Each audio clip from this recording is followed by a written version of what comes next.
What does the auditor of Oklahoma do? We have a wide range of responsibilities, so we conduct audits at the state level as well as our county government level.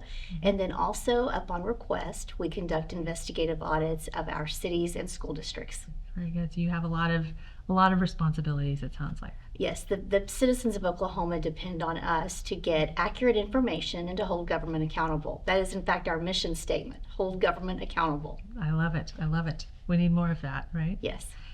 What would you say, what drew you to a career in public finance and what you're doing now?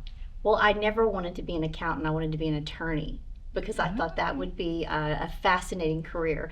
But my grandmother couldn't stand the thought of that, and she put me on the path to becoming an accountant. And once I got into those classes and really started studying what really made the world tick, it's always about the money. And then my first job out of college was to go to work for the Oklahoma State Auditor's Office. And I thought it was one of the most honorable jobs there was because I was getting to give back to the community as well as do work with something I'm passionate about, and that's numbers. How many years have you been with the state auditor? Almost 28 years. In January, it will be 28 years.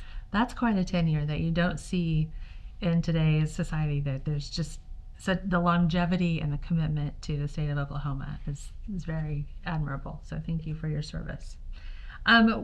What would you say are your top responsibilities as a state auditor?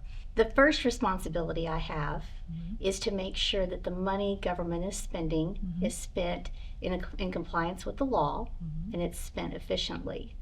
But the taxpayers of Oklahoma, whenever they think about the state auditor, they think that we are out here turning over every rock and that we are looking at everything, and that's just not the case. We have limited authority.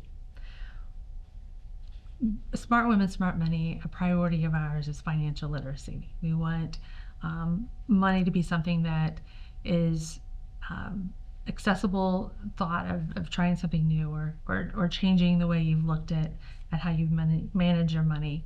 Are there any responsibilities that you have in the state auditor's office that promote financial literacy? Something that is important to me is making sure I'm holding training classes or even forums across the state so that any citizen can see how government's working for them. If they know how money is working in government, then they can make sure that all levels of government are accountable to them, but they also know what opportunities are out there for them to make government better. I've seen so many entrepreneurs come up with programs or companies that really should be handling more issues of government, getting government out of the way and putting it back into the hands of the people. What are you most proud of? Personally, I have many things that I'm proud of. I have a wonderful family, a wonderful husband, but in my career, I'm most proud of the fact that when I was put to the test, when things got hard, I stood firm for my beliefs without any concern for the consequences. I'm a firm believer that if you're doing what you know in your heart is the right thing to do, God will take care of all the consequences, and He has never let me down. What's to come for you? Sadly, I'm term limited as state auditor. I'm going to be finishing up my second term of a total of 8 years, and I know that I have a lot left to offer the state. I don't know that anyone has the very broad knowledge I have of how government's working at all levels in Oklahoma, so I have thrown my name in the hat to run for lieutenant governor. What is a legacy that you want to leave as a public servant in the state of Oklahoma? My legacy that I'm leaving is that it is okay to stand up for what you believe is right, even when you stand alone. That is something that I've personally experienced, and I have had people come up to me and say, "Auditor, you're so courageous." And my response has been, when did it become courageous to do your job? But if that is the level where we are at today, then I am hoping that I can inspire courage in others that follow me. That's great.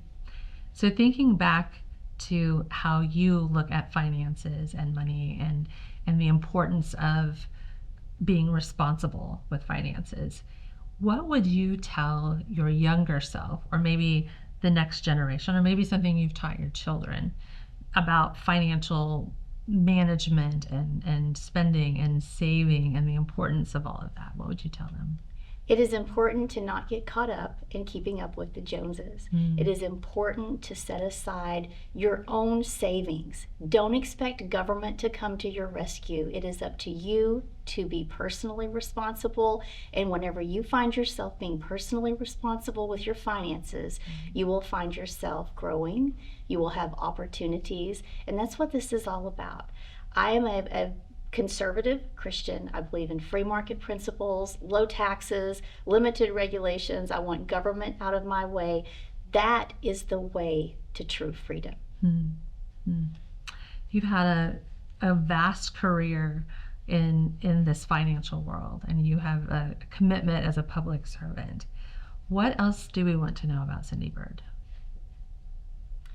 I would say I'm a fighter. I am stubborn for what I believe is right, and I hope I never lose that passion. Sometimes we can get worn, but we have to remember that God is in control, and you've got to be on a path for His purpose for your life. Yeah. I think a message to the future generation is I hope they learn from the mistakes we've made the last 10 years with fiscal irresponsibility.